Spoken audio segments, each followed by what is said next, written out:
Structuralist and institutionalist viewpoints. And I welcome you all, and especially I welcome Dr. Dept.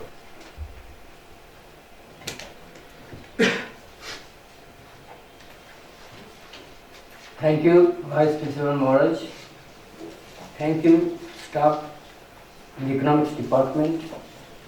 I must mention that I'm really missing the head of the department, Professor Dept Chakraborty, and I'm very thankful to Professor Manas Bhaumik and Professor Tamaruna Mandal for helping me to have a look at the campus, especially the Vidyamandira campus.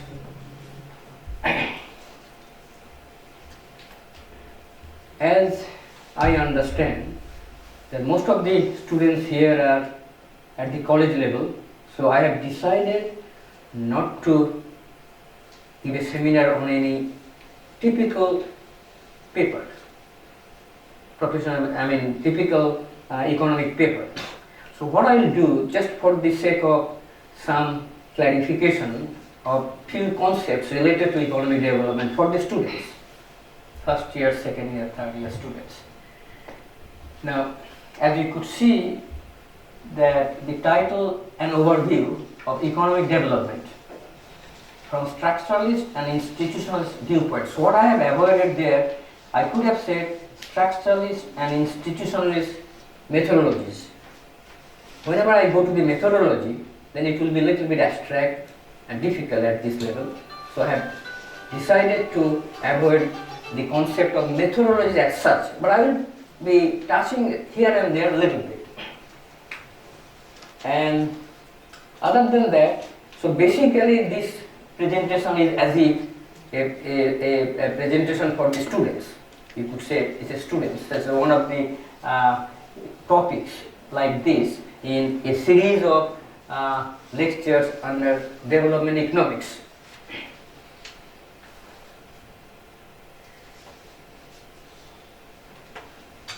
So economic development, concepts and approaches. I'm sure that all of you are aware, this is being taught at the second year level, isn't it?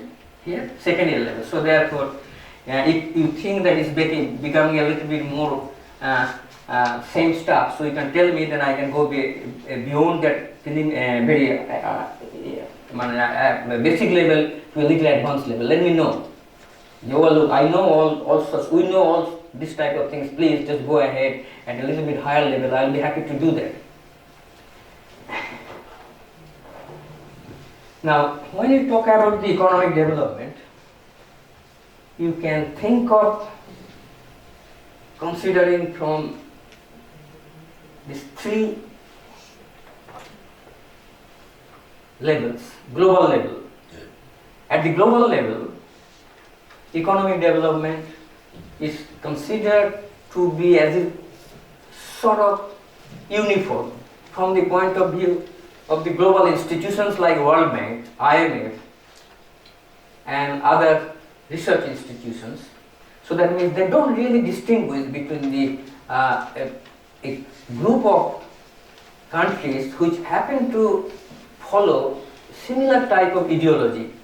For example, you might say, well, there are a group of communist countries, group of socialist countries, group of capitalist countries. So therefore, I'm not taking that view when I say global development. So as if this is for all countries. When I say international development, then there comes the question of shared development. That means a group of communist countries will be simply helping the other communist countries. Similarly, capitalist countries. So in that sense, we do use the word international, shared development among a few countries.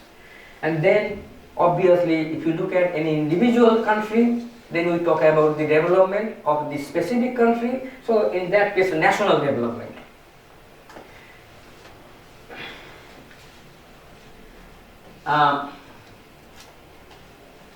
So economic development of a country. So I'm more interested for the development of a country-specific national development or sometimes we used to use planning with 5 major objectives.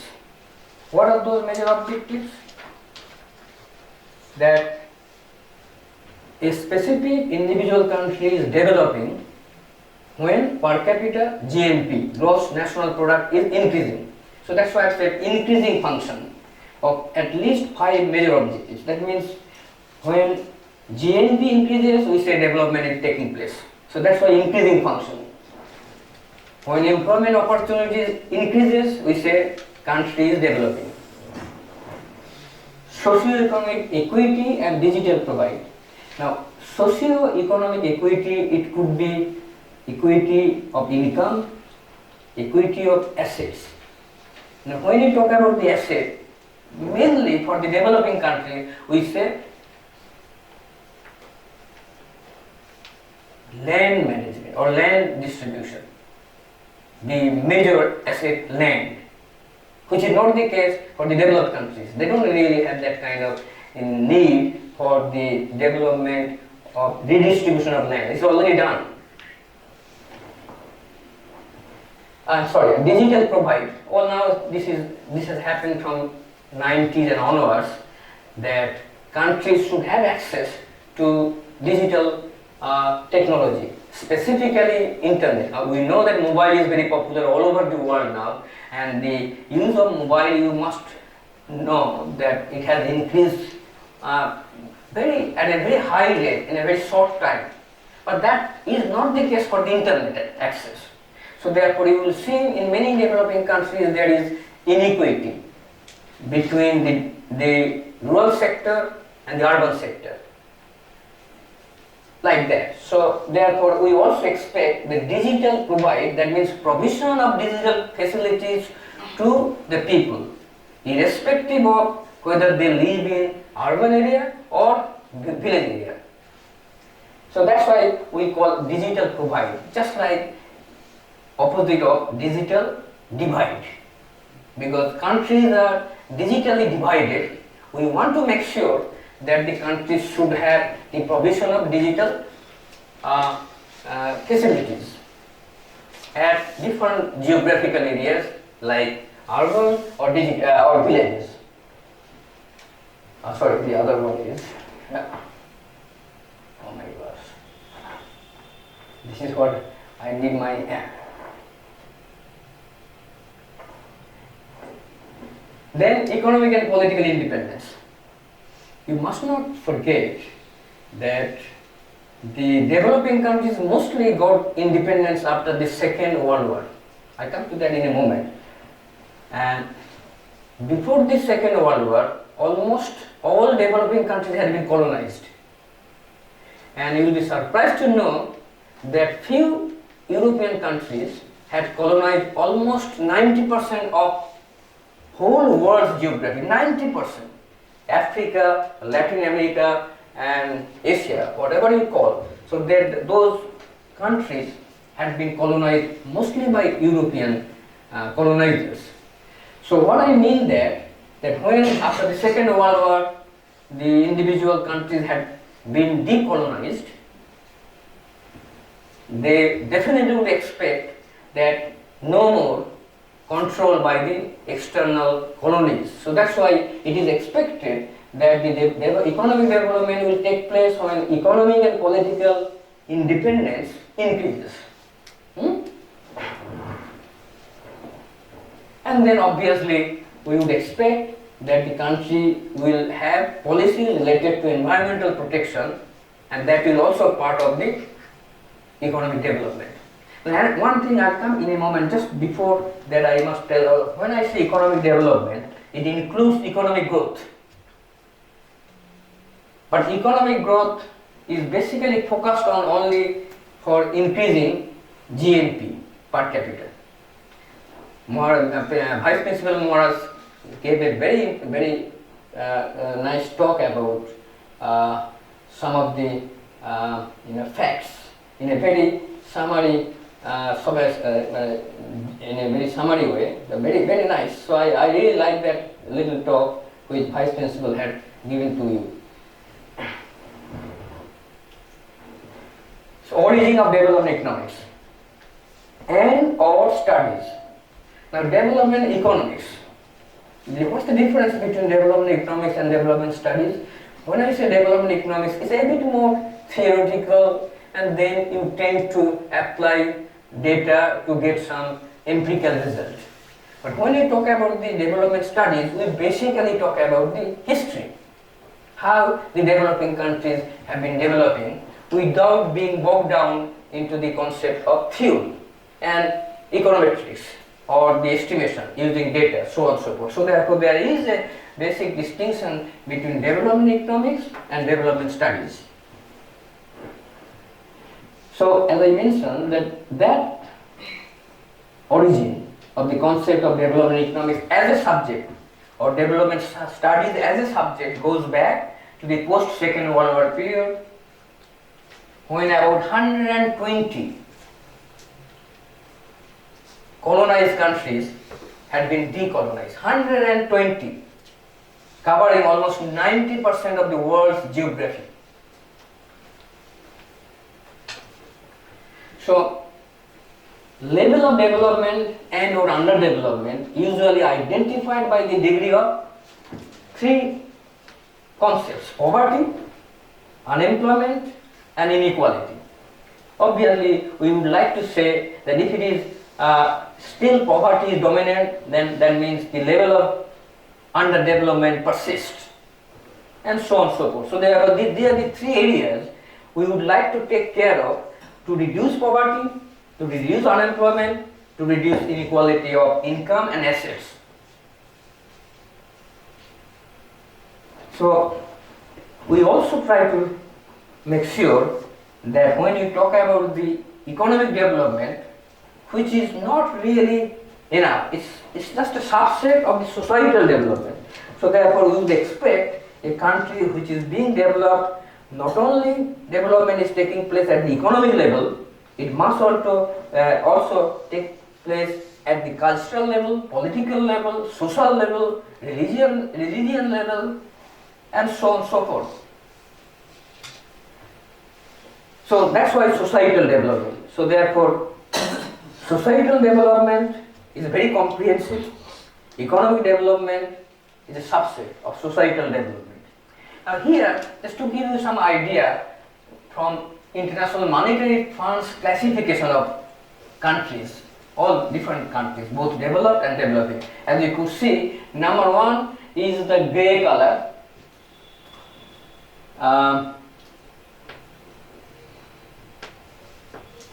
This is the, do you have a pointer? If you don't, no, don't worry then, I can use it, that's all right, don't worry. So this is the grey color, so this is North America, this is Europe, this is Australia, this is Japan. So these are the developed countries. Now that's what we don't need it, that look, I can just go there. So you could see developed countries, and then the rest of the other countries. And now this green part is called developing countries, deep green, deep. Developing countries. Here is Latin America, Chile, and so on and so forth. This is Soviet Union, not Soviet Union anymore, because this is already we are talking about in 2016. So this is Russia, or you call CIS. Center of the group of erstwhile countries under Soviet Union, and then this is Africa, except in this light green color. I'll come to that in a moment. And then, light color is developing economies out of scope of IMF. That means here, South, what's that called? South Sudan. Yeah, go ahead, I just forget. South? Sudan. Sudan. South Sudan, that's right, South Sudan. and there are a few Western African countries, and here is North Korea. So those are the countries. They don't provide statistics to the International Monetary Fund. So that's why it says that the developing economy is out of scope of the IMF. And then fourth category, the countries which had been graduated to the developed state or developed economy, like few Eastern European countries, mostly 50. I'll give you the list in a moment. And then blue, newly industrialized countries: Brazil, Mexico, South Africa, Turkey, India, Southeast Asian countries, and China. So those are the countries, newly industrialized countries. Yes, sir, if I may ask, Yes, please. like, so when you say newly industrialized country, so how do you define an industrialized country? This is development. Industrial, I mean, it's basically developing at the higher rate than other developing countries. Industry. No, is industry. developed. No. When I say industry, it includes agriculture as well. And industry means modern sectors, modern industries, including agriculture, modern agricultural sector. Right. Like usually we understand by industrialized economy, which has a high like share of industry That's right. in GDP, but I That's don't right. think these countries have that. Compared to others, relatively more. So that's why it's called. So the benchmark is the least developed countries in a way. That's right. Yeah. So on the one hand, there is developed countries. The other hand, least developed countries. Then in between, there is some intermediate groups, which is newly industrialized countries.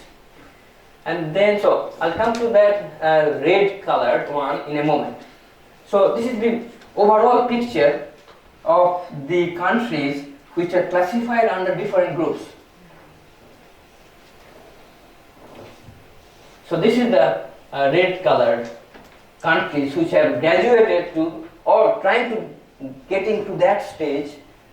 Hong Kong, Israel, Singapore, South Korea, Taiwan all have graduated to the developed status in 1997. So these are the list of countries. I don't want to go too deep, but there are some countries which have been progressing very quickly to reach the stage of developed countries.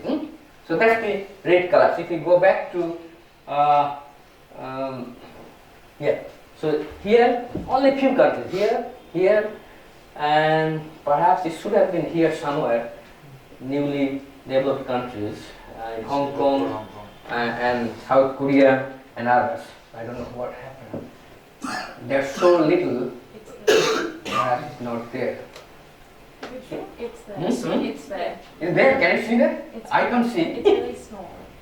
Here, can you see it? Singapore, yeah. Here? Yeah, it's there. I can't see. My God, maybe I'm old enough not to see those red spots. But you can you see? Oh, sorry. It's alright. Still, I cannot see. Can you come and have a look at it? Question. Oh, sure. So are the newly industrialized countries the one which is called as emerging market economy? Yes, yes. Well, I won't say emerging market economies.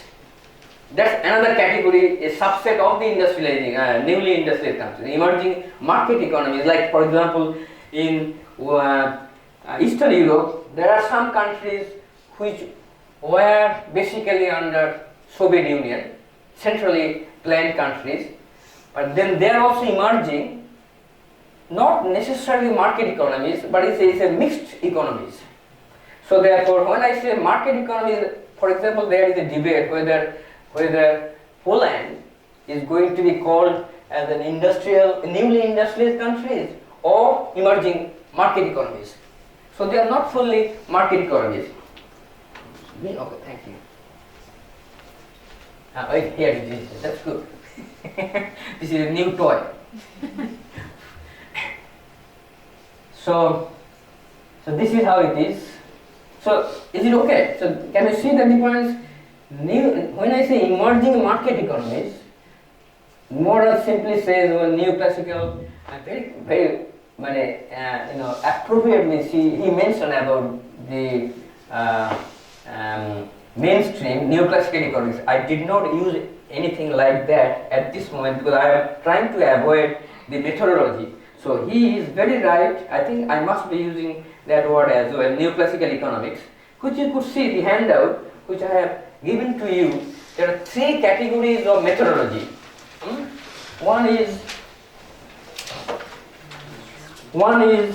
the mainstream orthodox economics, which is neoclassical economics, the first column. And vis-a-vis the other column, middle one is structuralist methodology, and at the third column is the institutionalist methodology. So when we talk about the market economies, basically those economies are following the first column, neoclassical economics or mainstream orthodox economics. So that's the first column. And I don't have any time to go through those things, but this is just for your information. In case in future you would like to have a look at, then you can have a look at, and I will also leaving the book. This book has the first chapter, all the methodology has been reviewed by myself in the first chapter. This book will be with the economics library. Alright, so let me move on. Any other question?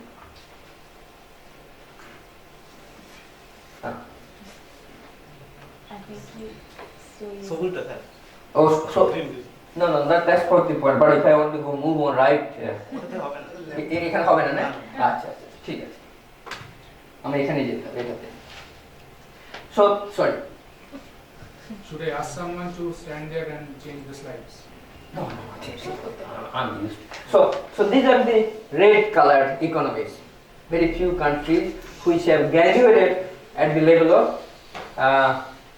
developed status. And also here there is a little bit more details about other countries, how they have been doing and what stage they are.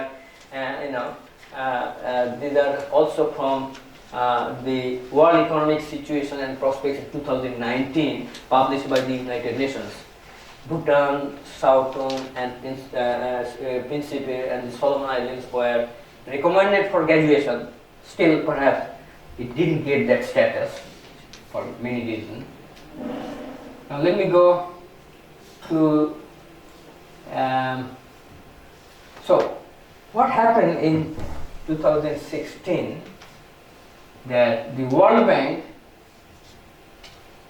has decided to classify countries on the basis of per capita GNI, gross national income, into 4 groups. Some economies having per capita GNI more than 12,476 US dollar. That's the high income economy. Upper middle income countries between the GNP per capita 4,000 plus to 12,000 plus. Lower middle income countries between 1,000 plus to 4,000 plus per capita income per year. And the low income countries which have per capita GNP less than 1,025. So it's PPP. Sorry? PPP is the purchasing power parity. Yeah, per capita income. That's right. Yeah, per capita per year. No, PPP. I mean, I'm sure that is it, because otherwise you can't compare. yeah.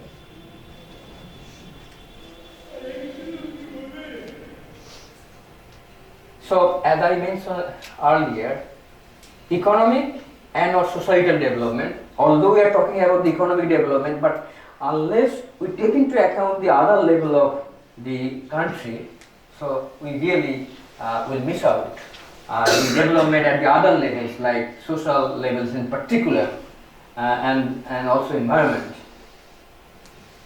and sustainability.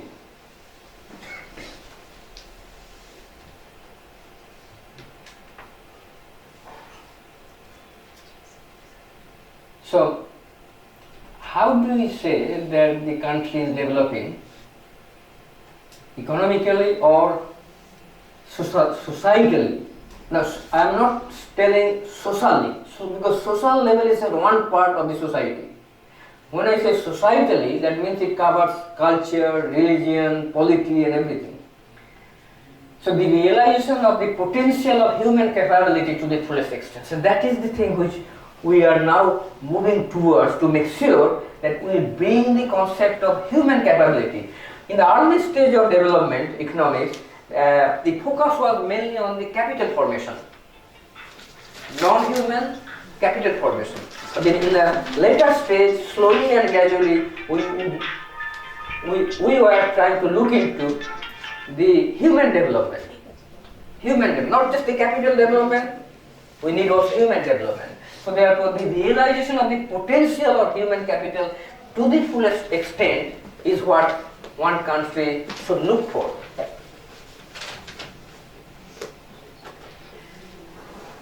And not only that one country should fully utilize, we try to fully utilize the human capabilities in all fields: economic, social, political, cultural, religious, legal and technological. So that is why we are telling about the overall complete development of the society as a whole, not just only at the economic level. This is how we talk about the societal development, and as I said, we are trying to bring into account the full utilization of human capital. Also, we have to make sure that this is not only for this generation or our generation, we also have to look at for the future generation. So therefore, environmental protection is very important. We cannot overuse the resources currently in our generation. We must leave for the future generation. So from that point of view, the societal development should be sustainable over time, from one generation to another generation. So therefore, sustainability is basically a matter of distributional equity between different generations, that is, sharing development opportunities between present and future generations. So these are the few things which you have to keep in mind. So therefore, we are trying to make sure that development is going to take place.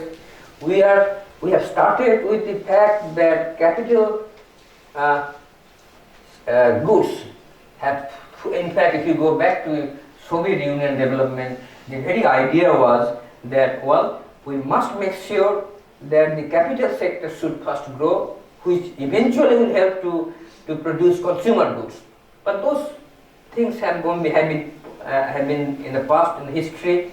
So now we have moved from capital to human development, and not only in the current generation but also in future generation. So intergenerational equity, sustainability you already mentioned, and thanks to the United Nations that they have been. So when I say United Nations, because the United Nations is thinking about the global development, not just shared development as international development, not just national development. So United Nations is playing the role for the global development. So from that perspective, United Nations had 8 Millennium Development Goals, which are basically anti-poverty movement to eradicate poverty worldwide during that period, 2000 to 2015. And it is followed by,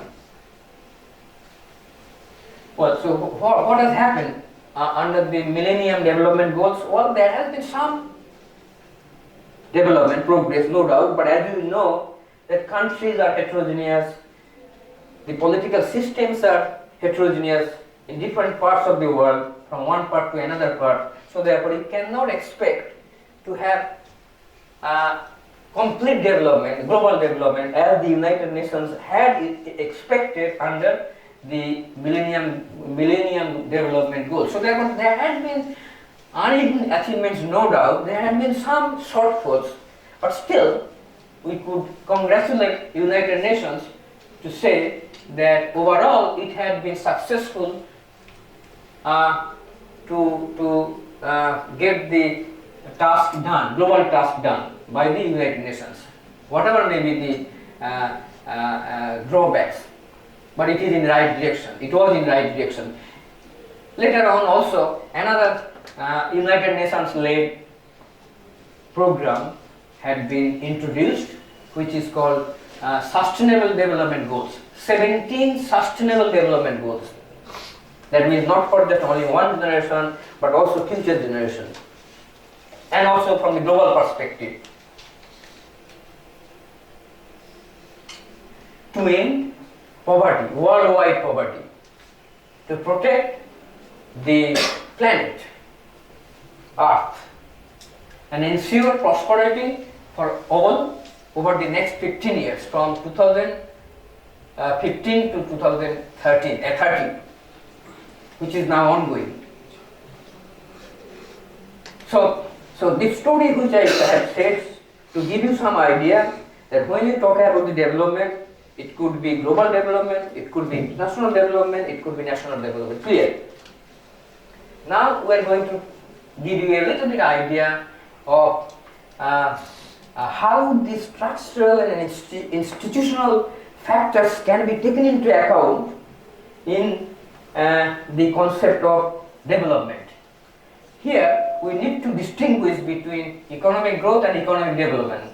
As our Honorable Vice Principal mentioned about the neoclassical economics, economic growth is basically a concept introduced by the neoclassical economist. Unidimensional. Say it is enough for a country to only look at increase in per capita national income or per capita GNP, gross national product. So economic growth is a unidimensional concept focusing only on the objective of increasing per capita gross national product or national income, gross national income. But this concept has several drawbacks. So therefore, the economic growth is basically a neoclassical concept, and we need something more. And that's why we are trying to tell you that we need structural factors into account, we need institutional factors of the country into account. So what are the drawbacks of the concept of economic growth? It ignores different relevant issues related to structural dualism. And this is the book which basically I finished published in 2018. It's called Development Under Structural Dualism and Digital Divide in 21st Century India. So this is just specifically and exclusively on India. Structural dualism. India, for example, just as an example, India is a structurally dualist country, economy. Structurally dualist. What does it mean? Well, I'm sure that you all are aware of the fact that the two worlds as if coexist in India. One is modern and the other is traditional.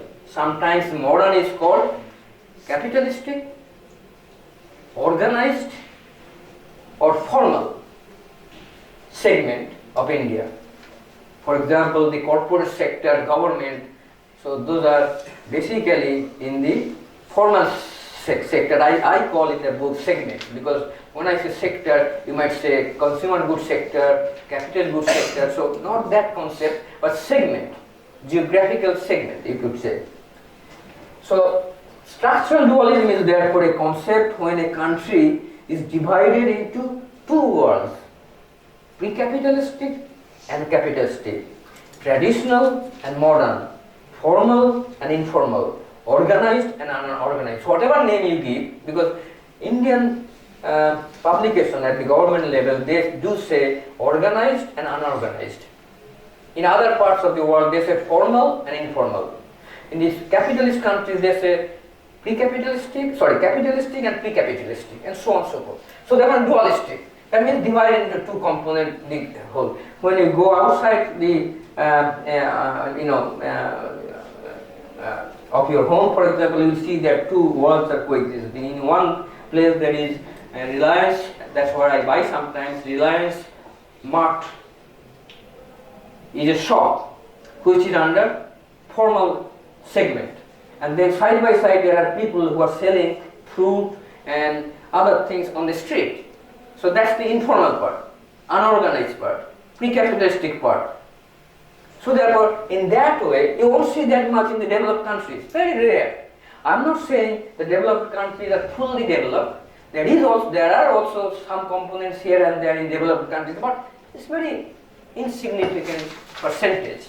But in India, China, Southeast Asia, Africa, Latin America, you will see these two pictures side by side. One is very protected in a corporate sector, the rest are all on their own, individual owned peasants or shopkeeper, or even footpath, what do you call the hawkers. So that is what is structural dualism. So now you have to accept that fact that India is structurally divided and therefore structurally dualist. So therefore you cannot use mainstream analysis which is based on market, an efficient market. Now Reliance Mart is selling fruit as well, and then the hawkers are also selling fruit on the road as well. So therefore they are not competing that way. So therefore there is no functioning of the market as such. So therefore you cannot say the neoclassical approach, which basically says that demand and supply will match to get an equilibrium price. So that's not the case. In fact, I must let you know that my thesis also at Berkeley was in disequilibrium economics, not equilibrium economics. Now when I say disequilibrium economics, it means the market has either excess supply or excess demand. So therefore, market is not equilibrium. So that's why my thesis at the Berkeley is basically disequilibrium economics. So therefore, short side of the market is what is relevant. That means if there is excess supply, then the short market is demand, less demand. Excess supply, less demand. So therefore, basically, the main things to look into for the analysis is the less demand, and that's why it is. For example, in India we have excess supply of labor. Sometimes we call surplus labor. If you go to back to 1954, one of the pioneer in development economics, Arthur Lewis, his thesis was, our publication was in the unlimited labor supply analysis. Unlimited labor supply, excess labor. So therefore, labor market is not efficient. So therefore, the price or wage of a labor in an excess market of labor is basically going to give you a price which is not equilibrium price, much less than the equilibrium price.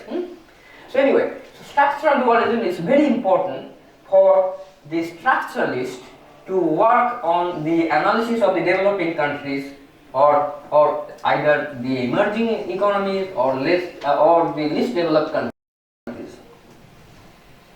So here I have mentioned that when I say structural dualism, that means traditional or informal versus modern or formal segments is very important to take into account. And second one, non-marketability of traditional segments activities. Like for example, the housewives are working in their house. They are not marketing their services. So therefore, their services are basically taking place in the household, family, so therefore the non-marketable. So therefore, growth economics does not take into account non-marketability of traditional segments activities. Market biases in the valuation of commodities, that means goods plus services in GNP. Market biases, that means when, for example, we do have every year price index, overall price index in India. And as you all know that India 400 million labor force, only 10% or maybe 15% now. That means 40 to 45 or at most 50 million labor is in the organized sector. Out of 1.3 billion people, that is labor force which is about 400 to 450 million. Of that, only 10 to 12% is in formal segment. That means corporate sector and government, which basically they participate in the formal segment. Can you see that? 1.3 billion people, labor force 450 million, of that perhaps 45 to 50 million people only in the organized sector, having security of different kind, the fixed income, salary, protection, insurance, and so on and so forth. All these facilities are there. Whenever I go to any place like court, which I had to go to the court or bank and so on and so forth, I get so angry when I do not get the service from the employees. I say, do you know that how lucky you are? You are getting full salary, you are protected through insurance, your job is secure, and still you are not giving the service to the people. I do get more that kind of service in South. Sometimes if I go to West, and obviously there is no question about that in the West. Service is unthinkable. I mean the high level. For example, to give you one, when I first went to Berkeley in 1979 or 80, 1979, I was standing in Bank of America to get an account, and a couple of students are there with me. And by that time I have some few friends and were just standing as well to get something from the bank. And then I saw that one person who was there at the manager's seat. He suddenly came behind and standing behind us. And I asked my other friends, American friends, what's that? He was there, why he is here? Well, he is going to take some money on his own from his account, but he will have to also stand in the line. So this is how it is. This is service. You cannot do in a back door as a privileged person to get your service. This is how it is. But if I go to here in bank, some banks are not bad. Because last week I myself and my family was there in HSBC bank. Service is as good as in the Western world. But then I was talking, when I go to Central Bank, I have another bank account in Central Bank. I went to Godiahat, and then I wanted to withdraw a couple of $1,000. This guy from this year, what? I don't think, do you have an account here? I said, no, I don't have an account, but this is a branch. But you have to go to your own branch to get some service, extra service. Now this is not the case. So this is a harassment. This is a harassment. They are chatting. They could do, not there are no people behind me. He could have helped me out. He won't do that. And then what I said, do you know? I was one of the consultants of the international bank, and I never have seen this kind of things. And then I shouted a little bit, and then he immediately asked me, yes sir, please come in, what do you want? Then whatever I wanted to do, I got it. Now, they should have indiscriminately should have given that service to anybody. So this is what we don't get it. So this is how it is, like here. So they will prefer to say without any reason not to provide service as it is required, but they won't do that. Not all, there are some good people, especially young people, and I have seen from my experience that young people wanted to help. Then the older people say, no, don't do that. Just minimize your service, because otherwise you will be ending up with giving service to everybody and you will be exhausted. So that's the advice some of the elder employees they give to their younger employees or new employees. Anyway, so this is how it is. So market biases in the valuation of goods, so there or commodities. Therefore, there are two different type of prices. One is the hawker or the small peasants. They are selling their produce day on, day in, and day over, and the next day, and so on and so forth. But that price is not really counted appropriately in the construction of the price index. Price index, they take mean the calculation, say, well, there is unorganized segment, so they take some kind of estimate value of the price which may not correspond to the price index in the formal sector. So therefore, there is market biases in the valuation of overall commodities, because the price index of the informal sector is a just estimate. Negative externality, particularly on environment. So don't forget that I am talking about comparing growth versus development. So therefore, growth does not take into account the fact that the production has also some kind of negative effect on the environment. So that is not taken care of. Inequitable income distribution. Poor people have their purchasing power. Rich people, they have their own purchasing power. So therefore, growth does not take into account that sort of distinction between the purchasing power from one group to another group. So therefore, this is not enough that the economic growth will truly represent the development of any economy using the growth concept. Digital divide, particularly in terms of access to internet, which I have already touched a little bit. So therefore, growth does not care what's happening or whether there is digital divide or not is not important to the calculation of the economic growth of a country. And finally, the economic growth does not pay any attention to overall quality of living standard, whether people have more or less similar type of, I'm not saying exactly identical, but similar type of living standard.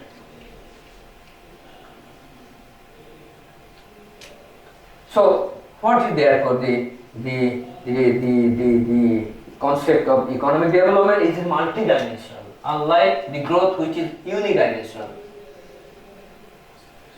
Focusing on additional objectives of creating employment opportunities, integrating informal segment into formal segment.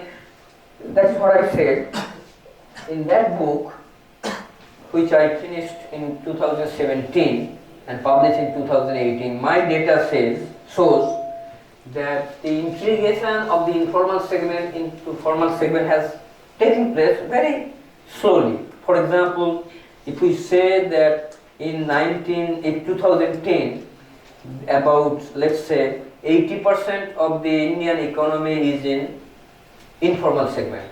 It might have reduced now over last 10 years to 70%. 70, roughly around 70%.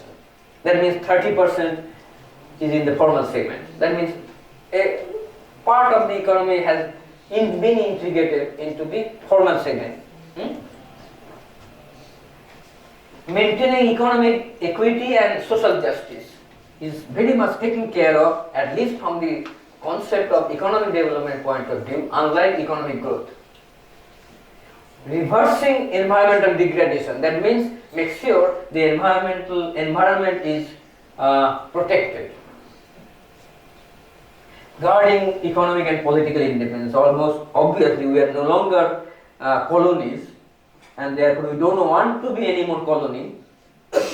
My country depending on other countries, therefore we need to follow the economic and political independence from the international point of view. So, this is here. Political independence from foreign dominance, like political powers, multinational corporations and financial institutions, international financial or multinational financial institutions, so on. So this is how it is. You have some idea of the economic growth mainly focused on mainstream economics, or what our Vice Principal told you about the neoclassical economics. I was trying to avoid that word, but anyway, because he has already introduced, you know the neoclassical economics, and then therefore we need something non-neoclassical economics, which is basically what I've been trying to tell you, that we will be telling you the story of development from this structuralist and institutionalist point of view, not necessarily from the market point of view. So therefore, from the methodological point of view, we are trying to say not the neoclassical approach, but it is neo-structuralist and institutionalist approach.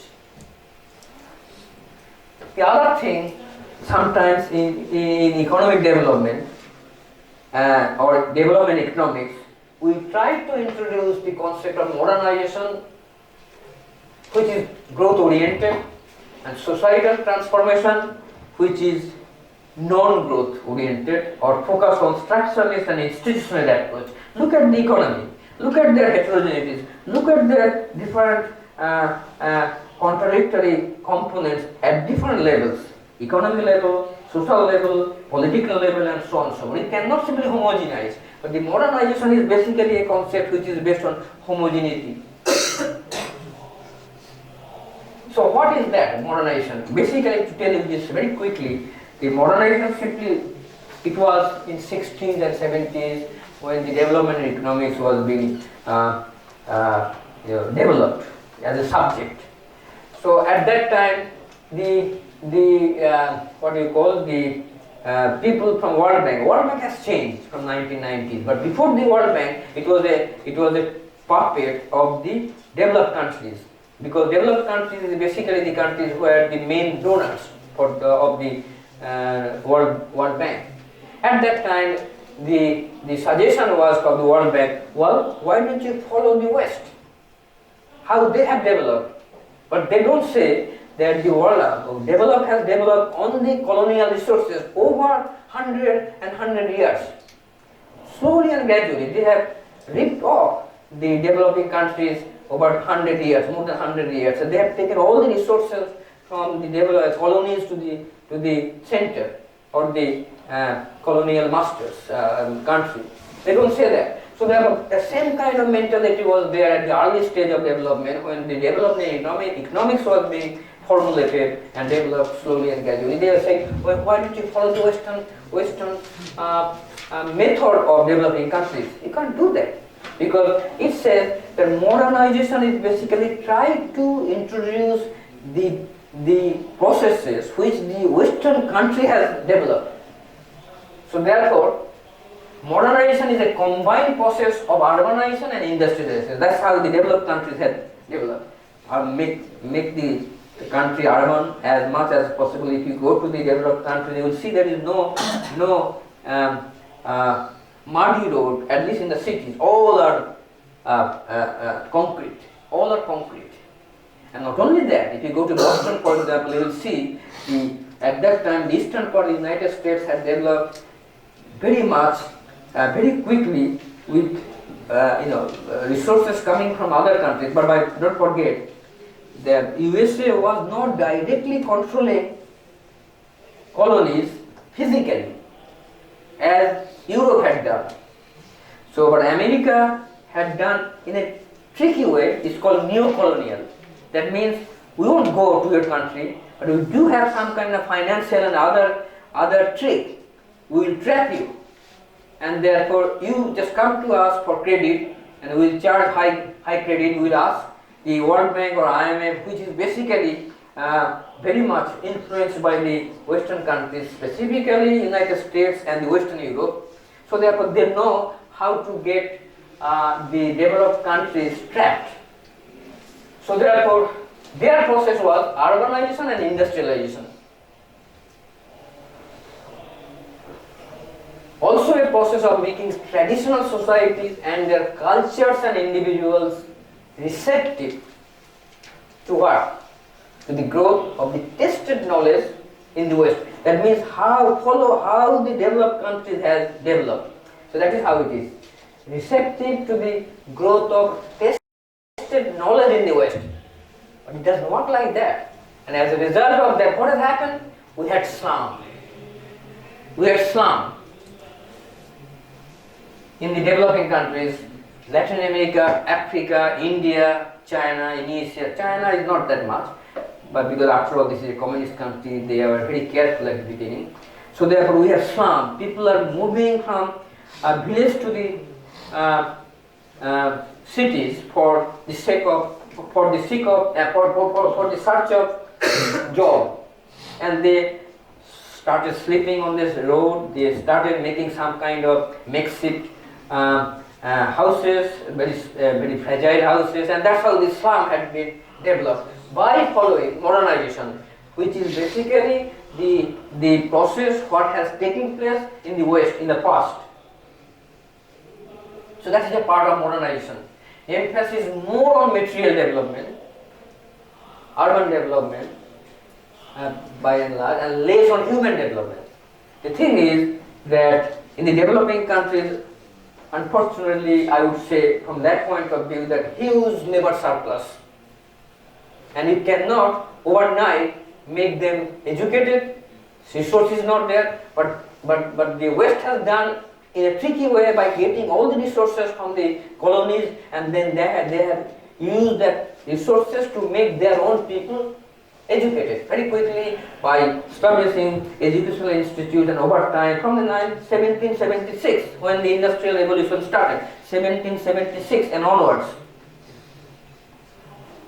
And look at the societal level. What do we need in societal development? We must incorporate the facts that they are structurally divided, institutionally deficient, and also organizationally deficient, and therefore societal system is very much undeveloped or underdeveloped. A societal system, if you want to give some definition, what is that? Is a system of interdependent roles, behaviors, beliefs and values of all societal elements. Who are the societal elements? Different levels of at societal levels: economy, polity, culture, different type of economy. As I said, the formal economy, informal economy. Polity is urban politics, rural politics, because rural politics is influenced by the landlord, jamindars. And then the urban polity very much by and large by the corporate sector. Sorry? Yeah. No, yeah. No, it's okay. Oh, I'm standing here. Is that yeah, I see. Well, look, I mean, so elements, individuals, groups, classes, and institutions. So look, I mean, heterogeneities in developing countries full of heterogeneity. And on the other hand, growth economics believe that elements are homogeneous.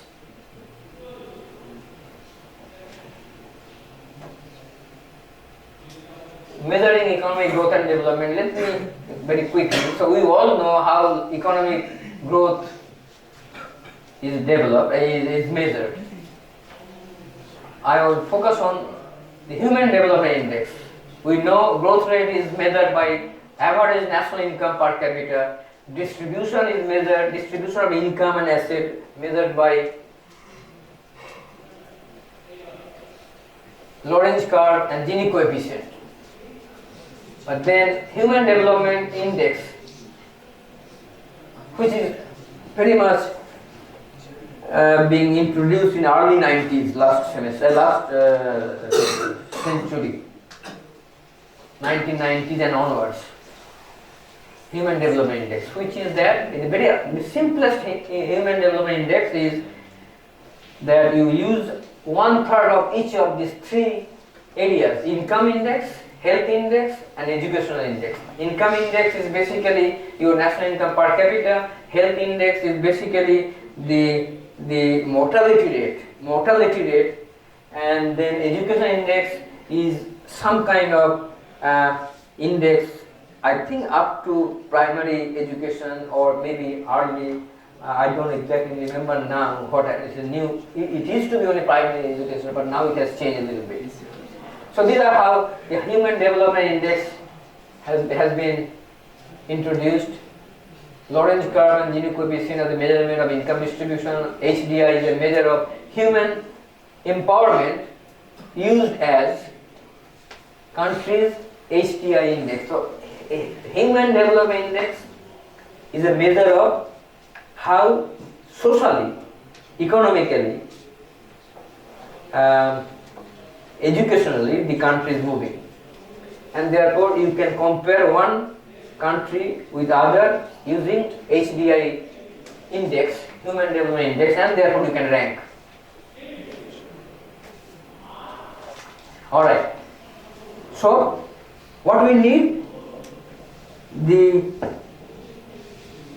Amartya Sen and others, they decided to give a turn of the concept of development economics by focusing on, as you know, that we have been using people focused development slowly and gradually, but it is given a more concrete shape by Amartya Sen and others. How? In his 1999 paper, by the way, so he got the Nobel Prize in economics in 1998. So what he did, he goes further into more fundamental concept of people-focused development, which we have already said, because from 1990 onwards, Human Development Index has been, by the way, Human Development Index also was initiated by a group of people, one from Pakistan, one from India, which is Amartya Sen. And in Pakistan, the person who used to work in World Bank at that time, so he was very much behind the concept of what is his name? I forgot. Mahbubul Haq. Mahbubul Haq. Yeah. So he was very much at that time, because he was the employee of World Bank, and Amartya Sen was a consultant. So that's how it started. But then, eventually Amartya Sen formalized that people-focused development by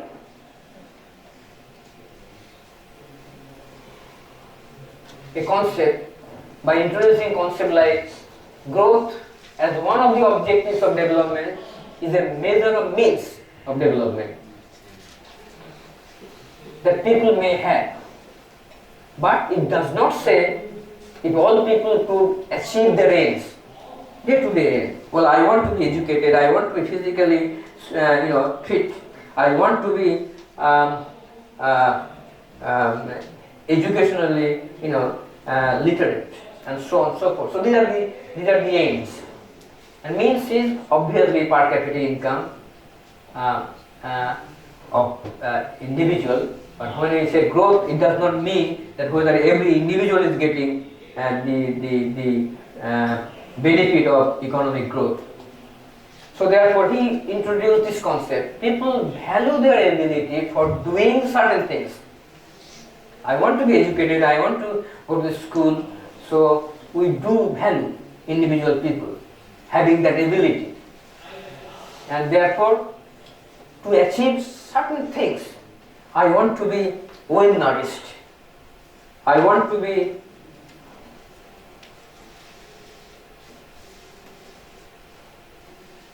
free from morbidity. I don't want to be sick like that, no, without having any health facilities, and so therefore I really would like to avoid morbidity. Being able to move around. Well, I want to go from one place to another. I don't want to stick to only in my village. I want to see the world as I desire, and so on and so forth. So therefore, Amartya Sen is going further to you could say that formalize the concept of people-driven development by the concept of human capability. So he gave the concept of doings and beings a generic name. That means I would like to do this and I would like to be that, well nourished, free from morbidity, and so on and so forth. And he gave the name functioning of a person. So the well-being of a person can therefore be seen as an evaluation of the functionings achieved by that person in course of economic development. So therefore economic development not economic growth. Economic growth is a component of the economic development which will take care of the economic side, one part of the HDI, Human Development Index, and the two others must come. What's the time? Time is our. We have more, 15 minutes more at least. Alright.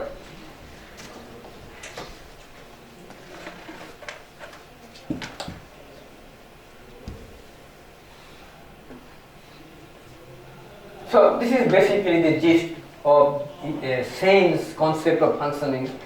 Depends not only on the commodities owned by the person, whether you are rich or poor, that depends on how much resources you can command, you can have command on, and how much you can, public resources you can avail.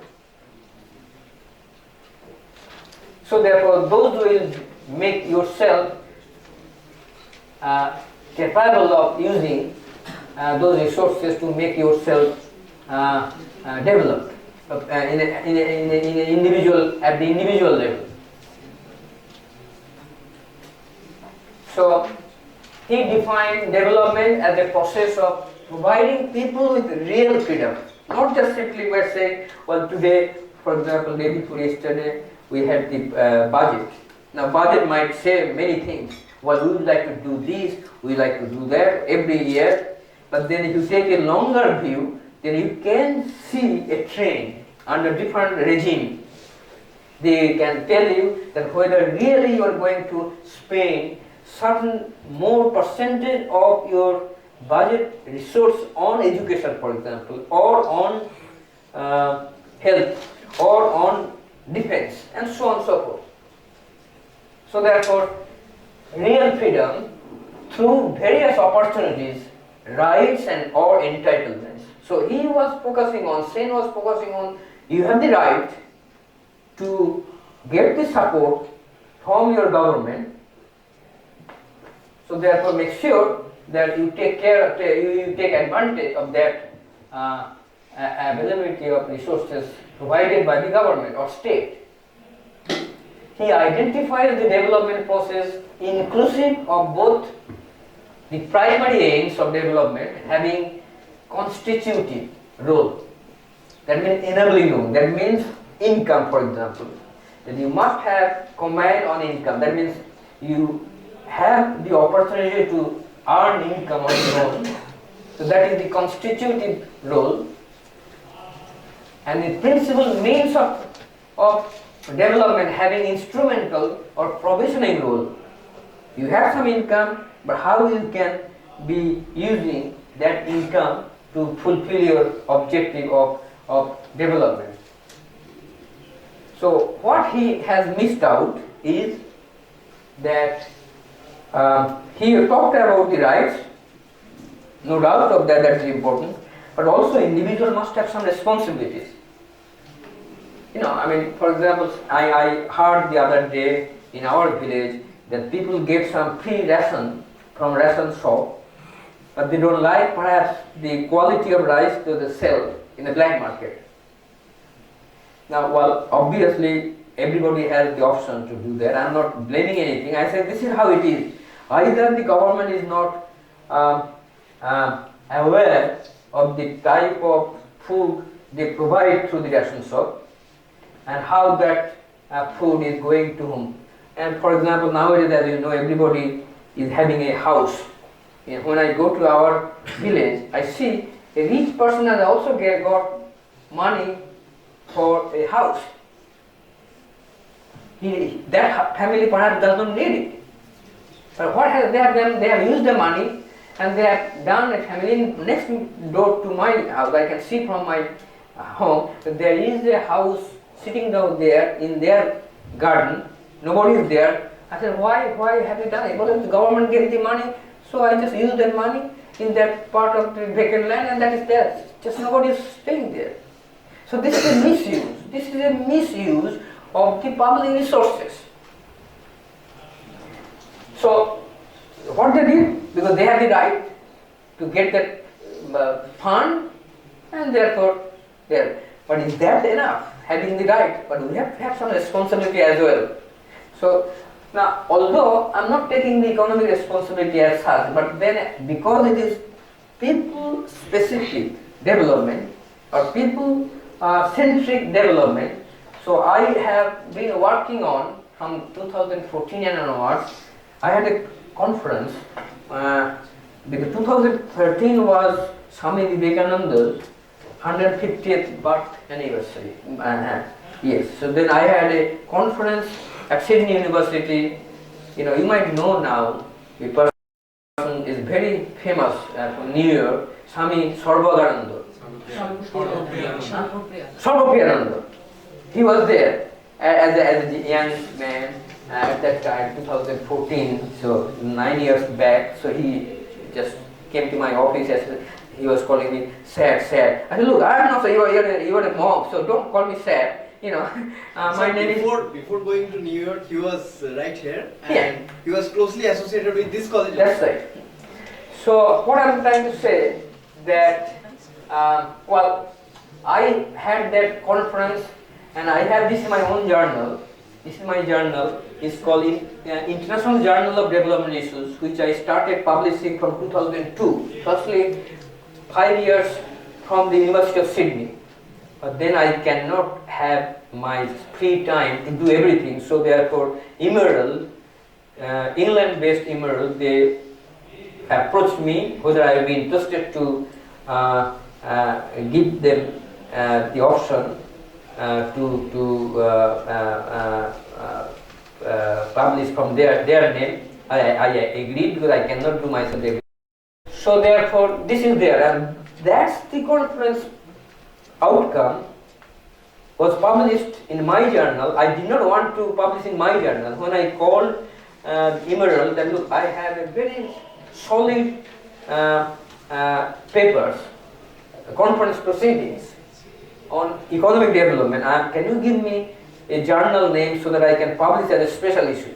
Then the publisher, they said, well, why don't you publish in your own journal? We will give you the option to be a guest editor. So therefore I was a guest editor in my own journal, and I published about 9 or 10 papers, and this is very popular now. And I was looking at it just a few days ago, this is becoming very popular. And elsewhere I had 2 papers. One is called Sustained Human Development as a Psychosocial Evolution from Individuality to Personality. And the another paper, Surplus in Man and the Capability-Based Sustained Stroke Total Human Development. And this is 2 papers I had worked. At that time I had 6 months sabbatical leave, so I put my own effort to publish this journal as these proceedings of the conference in this journal as a special issue. And then onwards, from 14 onwards, it was published in 2014, and then onwards I have been working now. And then so when I say responsibilities, what do we mean by responsibilities? And as I said, because it's a people-focused development which I am interested in, and therefore I wanted to make sure that the individual must have personality qualities. Because as I said, my first paper, Sustained Human Development as a Psychosocial Evolution from Individuality to Personality. So there is a difference between individuality and personality. So that's what I have been now working on by incorporating the personality qualities as self-reliance, unselfishness. For example, when I said that a rich man got a fund from the government to have a house, to build a house, but then they took the money, but then that is there in a separate garden, unoccupied. So this is not a unselfish job. It's selfishness. So I want to make sure that people should be unselfishness. Well, I want them, it may not be happen, but at least somebody should say something to somebody that look, what you are doing is wrong. Be unselfish, not selfish. And then positive thoughts and attitudes towards failures and mistakes. We sometimes get frustrated when we fail in our life, but as you know, there always is plus and minus, success, failure come together. That's a part of the life. Similarly, happiness and suffering is a part of the life. You cannot avoid the other. It comes in a cycle. Once, I always tell my kids that look, just wait for things, something will be better for you, but just don't get so much frustrated having so many failures or negative results or failure or mistakes. Selfless service to the society. So these are the basic things. At this moment, I have just jotted down here for your attention. So these are the things which I think should be a part of the responsibilities an individual should keep in mind to get the sustained human development. So by the way, a book is in progress now with this title, Vedanta in Practical Life for Sustained Human Development from Neo-Vedantic Perspective. Well, this is a philosophical term, so I don't want to get into, but this is how a tentative title of the book which I am working on. So, forget about this thing. So, constitutive role and instrumental role, I just very quickly go to tell you that an individual must have these two types of roles. Constitutive role related to the importance of substantive human freedom in enriching human life or eliminating various deprivations such as starvation, undernourishment, premature mortality and escapable morbidity, which I said in the tradition of Amartya Sen's human capability approach. So instrumental role, what are the things which you need? Must focus on different kinds of opportunities and entitlements, such as economic facilities, social opportunities, political freedom, that help to expand human freedom in order to promote economic, societal development, from individual to societal development, from local to the total, general. Now, structuralist views and institutional views, just briefly.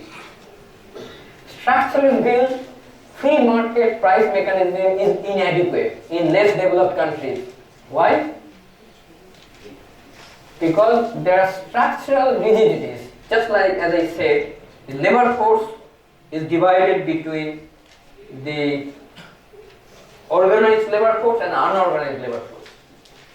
And then you can look at different type of industries as well. There are some rigidities, such as supply elasticities of various inputs. In the developed countries, whenever there is a lack of supply, they can very quickly make sure that this lack of supply is eliminated, which is impossible in developing countries. For example, in developing countries cannot suddenly, within a few years, can increase the production of paddy because we don't have enough irrigational facilities, fertilizer supply, and so on and so forth, which is not the case in the developed countries. Developed countries, not peasants, they are also specialists, the capitalist agricultural enterprise. They do have perhaps 2,000 acres of land. They use machine. Whenever they do need something, they can get that kind of supply in a large scale. So therefore there is not supply in those countries, but it is very much in the developing countries because lack of infrastructure facilities and other inputs.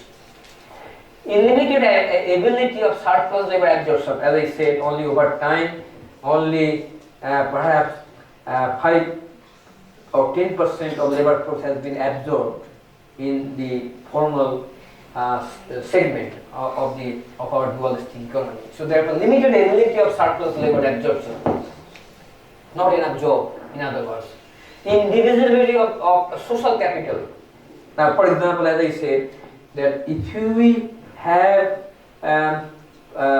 irrigation facilities, is indivisible. That means you cannot do bit by bit of this part, bit of that part. No, you have to do a big canal, and then that will supply to all or most of the peasants or cultivators. So that in that sense, indivisibilities.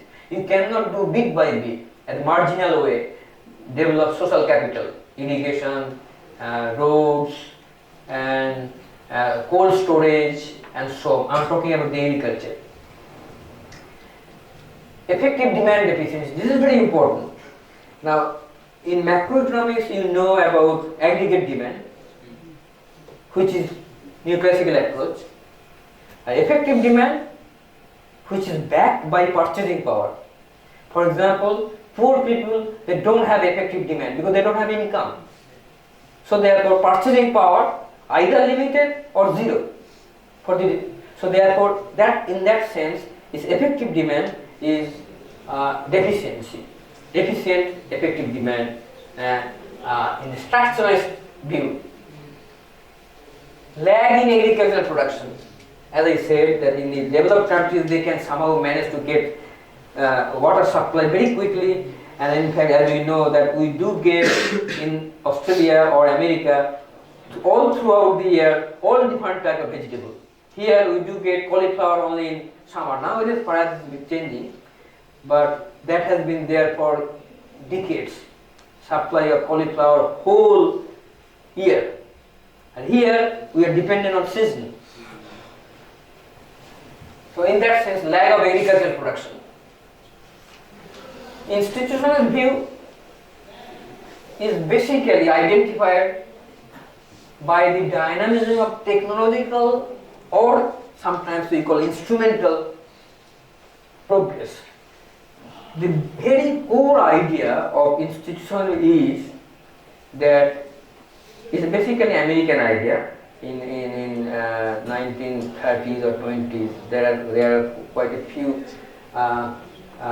authors. They had focused on instrumentalist approach by saying that try to make sure that your life becomes more easy. Try to get some kind of tools, for example, household tools, so that you don't have to spend more time cooking, but at least the machine will do for you. So that is how it is. That the dynamism of technological progress at different levels, household levels, and also at different industrial levels, and so on and so forth. Inevitability of changes. You have to accept the fact that things are inevitable to change, and therefore be ready for adaptation.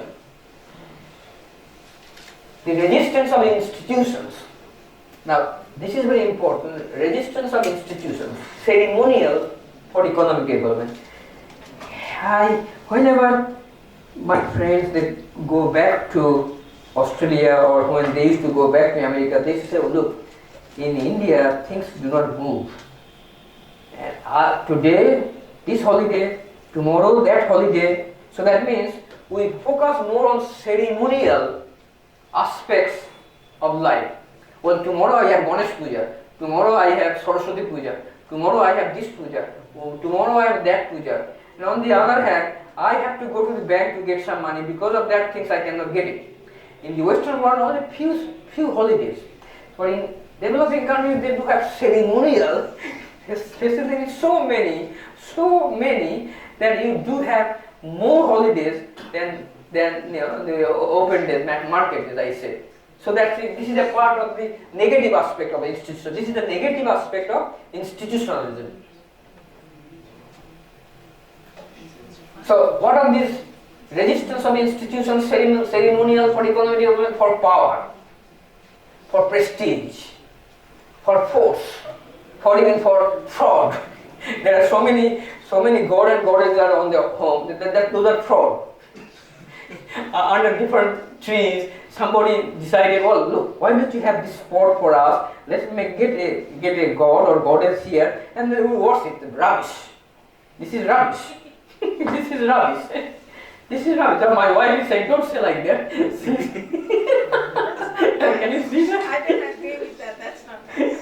This is rubbish. Now I'm saying this is rubbish, but she's saying no. That means she's ceremonial. It's not rubbish. That means she is more for ceremonial side. Yes, which I am not. There's no fun. There's no fun.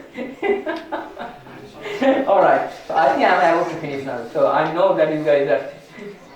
Yes. Alright. So this is a book which I am giving for you in your departmental library. This first chapter will give you a very good idea of the structuralist and institutional analysis. This is what I have been working on, and this has already published, and this is there. Very good chapter, I must say, not because of mine, but this is a very exhaustive chapter. Very nice chapter, have a look at. And then alternative methodologies which we have discussed, or which I have distributed. So I don't have to go now, and then if you have time and if you are interested, you can have a look at.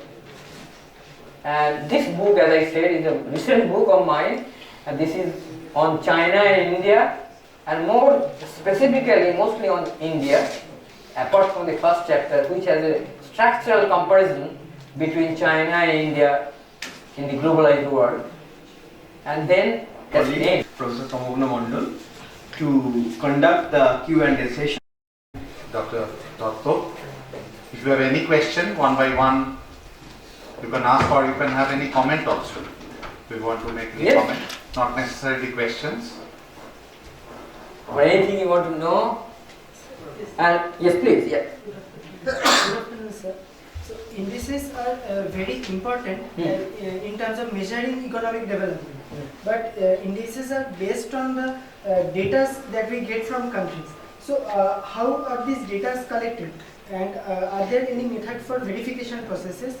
And other than that, how dependable are these indices as a measurement of the development? Because we see that in some rankings, Pakistan is performing much better than India in terms of happiness index and food security index. But in reality, the scenarios are quite the opposite. Thus, in what frequency should they be adjusted and advanced, these indexes? No, well, I mean, obviously, as we sometimes say, the indices are just the some way they measured in a weighted average way. I have a couple of papers, in fact, 2 working papers, which I have looked at these problems, which is the working paper in our economics series at the University of Sydney. So to answer your question, yes, there is no question about the fact that there are deficiencies, and the measurement of indices are basically a way, what do you call this? This is ad hoc ways of going forward. But then when you start, for example, the Human Development Index, as I said, the simplest one, which I showed you, 1/3 of these 3. But now, if you go to World Bank's, World Bank's Human Development, not the World Bank, is UNDP series, and you see how they have refined over time from early 90s to now until say mid of this century. So we have to start somewhere at the beginning, and it is very simple with more shortcomings, but those shortcomings slowly and gradually are overcome. Still, I won't say this is 100% correct, but that's how it is, because it cannot really get the data or everything on social level. But there are some organizations at the international level, they are doing very much. I can't remember the name which we had used, one of my PhD students and myself have used recently. But if you go through Google and type that what exactly you are looking for, and then you will see definitely more and more resources either in Europe or in Japan or in North America. So there are ways to find out. The way you just ask me, same thing if you write in the Google. So look, I don't understand that whether this index or these indices are good enough. Then Google will lead you to go. Why don't you go to other options? So one after another you find out. So Google Master is very good. I can tell you. We are completely nowadays redundant, because Google Master has so many sources from our level. We don't have that capacity to remember one thing, but they will let you know one after another sources. So please consult Google, not me.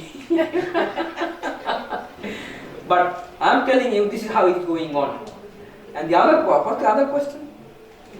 Like, in what frequency should we like adjust and advance this HDI and other indices formula so that it becomes more up to date? So therefore, you look at one specific formula and then you type that and you can say what is modification, what is updated source. So that will lead you to. That leads you. We can have the next question or comment. Anybody? And I am available Second also. year or first year? I am available for any question. My Gmail, Dilip K. Don't forget the K. Dilip K. DOUTA@gmail.com. I'll be happy to respond if you say, well, I'm from Belur Vidyapit, and I listened to your or I attended your seminar. And can you please help me, clarifying or leading to something? I will try my best. Okay, it's all there. I'm another servant of Google. So, if you don't have any questions, you. Another one. Okay. But actually, sir, in the beginning of Cold War, we have seen that with the coming of Truman Doctrine and the issuance of Marshall Plan, we see Western Europe did quite well under this industrialization process. And even when in 1991 bailout, we saw that India performed quite well after that, following the Washington Doctrine. So why are countries which are now facing severe adversities like Venezuela, Cambodia, why are those countries not adapting? Why are they not learning from that? This is a good question. In fact, if you go back to the history of Latin American countries, those countries used to be ruled mainly by the dictators at the earlier stage. Now things are slowly and gradually changing. So therefore, a dictator will always try to keep his position intact. For example, resources. Whenever they used to sell resource from Venezuela, oil for example, the money is to come to their pocket, the dictators and his family's pocket. So therefore, that money did not percolate to the society as a whole. So therefore, they did not get that progress as, for example, India has done or China has done. So that's how it is. So it depends on the political force as well. So if it is dictatorial regime, then you cannot expect that the money will be percolated to the common people. So that is what has happened. But things are changing now, slowly and gradually. So you can always have interaction afterwards also. So once again, let's end this session by the formal vote of thanks. Let us be informed that Dr. Dotto first met our HOD Dept in a formal event that was an exhibition, and there Dr. Dotto agreed to have a formal lecture out here. And another information that I want to give, that Dr. Dotto is an ex-student of Narendrapur Ramakrishna Mission. Later on, I came to know that he was some batch junior to that of my father. And obviously, it's quite difficult to thank someone who is from Ramakrishna Mission background. And then also, we are thanking once again in behalf of the department, in behalf of all the students, faculties, and also the administration. We thank Dr. Dotto and hope that in future we will always get him, not only in terms of seminars or conferences, but also in other ways he can help us. Another thing that I want to mention is that I would dare that my wife or daughter listening to a lecture for 1.5 hours, but I'm thankful to ma'am and his daughter that so patiently and interestingly they listen to the lecture, and also his guest for 1.5 years listening to his lecture. Thank you everybody. And I would also thank all of my students for patiently listening to 1.5 hour lecture. I would thank our Vice Principal, Tattva Chaitanya ji, who is not out here, for helping us in organizing this wonderful seminar. So, by this I end this formal vote of thanks and hope we will see Dr. Dotto maybe some time very soon. Thank you very much.